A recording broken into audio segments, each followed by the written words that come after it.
haatana dhegaystayaal ku soo dhowaada xubintii dhaqanka iyo hiddaha iyo Axmed Faarax Cali Idaaja.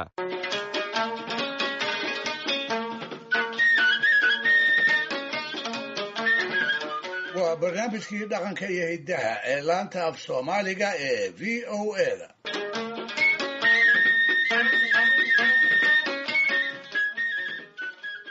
dhegaystayaal haddii si kooban loo qeexo roobdoontu waa tuugmo, waa baryo si kal iyo laaba xagga eebbe loola jeesto maalin gaajo iyo haraad lala ildaran yahay oo gaagmareebta abaarihii ay dhulka saabato markay naftooda iyo midda qoysaskooda ay u yaabaan. waa salaad iyo gacmo warasho si wada jir ah ummadaha muslimka ah ay ilaahood kaga duraantaan roob ay ku badbaadaan. waa bannaanbax diinta islaamka lagu yaqaano bulshada meeshaas ku dhaqan qaybaheeda oo idili ay ka qayb qaataan, iyada oo tufku khayraha wadaadka ah iyo ardayga daanku qalinlaha ahi ay aad uga muuqdaan goob walba oo maantaas oo kale roobdoon laga qalqaaliyo. labadoodaas waa ardayga iyo wadaadkee waxaa saddexeeya oo marar badan isagana goobahaas lagu arkaa degaanka markaa la joogo gabyaaga caanka ka ah. barnaamijyadii kan ka horreeyey midkood sidaan ku soo xusayna wadaadka iyo ardaygu haddii ay qur-aan akhris roobdoonta kaga qayb galaan, gabyaaguna wuxuu kaga qayb qaataa maanse allabari ah, taasoo in laga aqbali doono ay soomaalida badankeedu rumaysan tahay.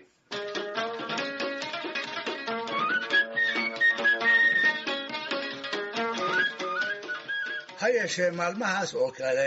tixaha la tiriyo qudhooda isku si maansayahanadu uma abbaaraan. mid baa isaga oo aan u gogol dhigan toos u bilaaba maansadiisa uu ducada ka buuxiyey. eebbe ayuu aad isugu liidaa, tabardarradiisa ayuu muujiyaa, ilaah buu hufaayo awood iyo hodantooyo idil isaga u qiraa. ereyba ereygii uu ka qoto dheer yahay ayuu ku duceeyaa, isaga oo aad uga cataabaya dhibaatooyinka faraha badan ee abaartu ay dadka iyo duunyadaba ku hayso. allah u naxariistee sida Calays Ciise ayuu eebbe ku baryaa tix u eg saarkii aan toddobaadkii hore idiin soo gudbiyey ee dhexsocotadeedu ahayd hodan adigaa ahoo islaamka u hiiliyee ilaahowna hamba qabo na soo hoob waa horree. dhinaca kale waxaa isaguna jira maansayahan baryada eebbe aan ku degdegine ka hormariya canaan iyo cambaarayn kulul oo uu u jeedinayo maantaas bulshada roobdoonta isugu soo baxday.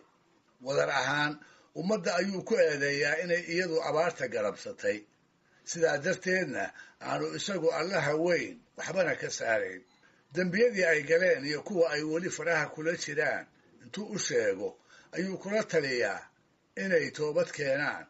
inay muslim quman noqdaan, in colaadda iyo daadiska dhiigga walaalahood ay baajiyaan haddiiba roob iyo naxariista eebbe ay rajo ka leeyihiin. sidii alla uu naxariisagii cali xuseen ahaa ayuu gabaygiisa ku soo gabagabeeyaa: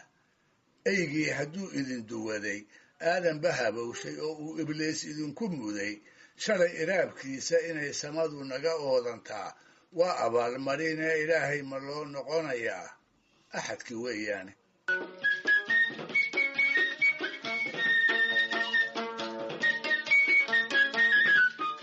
tix gaaban oo roobdoona waxaa isagana laga hayaa cabdilaahi suldaan oo allaha u naxariistee timacadda ku magac dheeraa.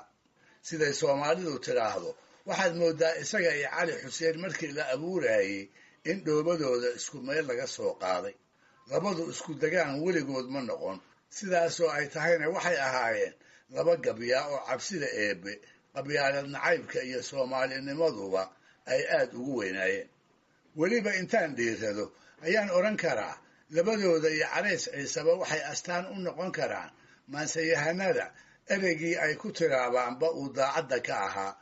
kuwii wanaagga ummadoodu uu dhaaxba ka hor muuqan jiray, kuwii ba'eeda habeenkii la ladi waayi jiray, maansayahanadii dhaqankooda iyo gabaygoodu ay islahaayeen ee dhooni raacnimo ama laba wajiilanimo aan weligood lagu xaman, afkooda iyo uurkooduna ay isku mid ahaayeen.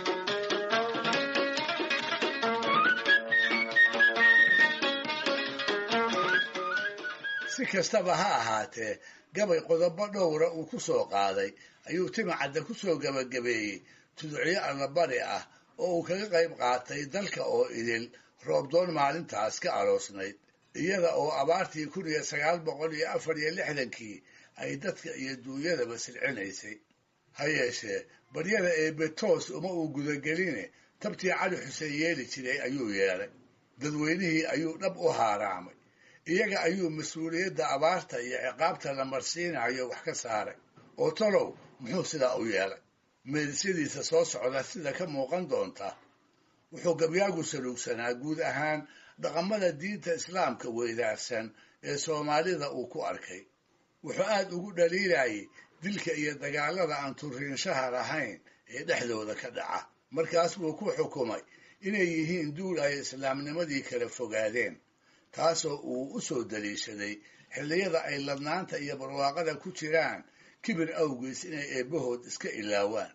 ayna xusuustaan oo keliya sida abaarta qayb caradiisa ka midihi markay ku habsato wuxuu timcadda tixdiisa ku bilaabayaa tilmaan naxdin leh oo baastaalay abaartii loo bixiyey uu inaga siinayo wuxuu ina dareensiinayaa inay si walba uga duwan tahay abaar kasta oo markaas ka hor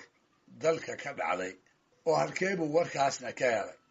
odayo badan oo da'ah iyo waayo arag doora oo u waraystay ayaa ugu warramay iyada oo kale in aanay weligood u soo joogin waxay tixdu dhammaanaysaa gabyaaga oo erey qura oo tuugmo ama duco ah aan ku tiraabin asii soomaalida u sheegay hadday roob doonayaan waxa ku habboon inay yeelaan iyo sababaha rabbi deeqdiisa ay ku mutaysan karaan isaga oo aad moodo inuu ku dhici kari la'yahay amaba uu ka xishoonayo inuu eebbe u baryo dadkan dhaqan xumadooda iyo anshaxdarradooda uu arkay ayuu meeliska tixda ugu dambeeya waxa uu ku leeyahay maanta oo kale allihii roobka u di'in jirayow soomaali way liidataa way dandarraysan tahayoo godkeedii baa biyo ugu galeen wuxuu yidhi abaar solohday jiilaal surkaxansamada oo qiiqday dhulkoo seeman geedkoo solmay cawshu socon weyday siigadii hawaariyo ilaa saxalkii dooryaanle intay sigatay waxaa ii warramay soo jireennada mid ka siifad kulul maynu arag sabanka maanta ah waa tii saraayo iyo colaad loo sakaar jabaye waa tii surkaa wada gegtaye kibir saroognayde sayndheerihii inuu onkado lala saqaafayay subax iyo waxaa lagu baqdaa sadarka yaasiine samir iyo salaad iyo duco ba lagu sugnaadaaye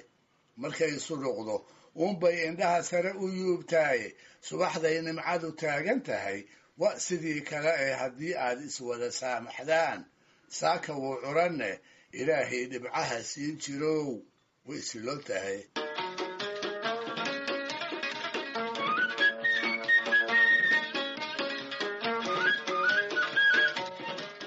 way siloon tahay aragtidayda duco ma aha isla markaasna duco ka xeel dheeri ma jirto dhegaystayaal barnaamijkii dhaqanka iyo hidduhu maanta halkaa ha inoo jooga waa inoo toddobaadka soo aadan iyo barnaamij kale oo sugaaneed hadduu eebba idmo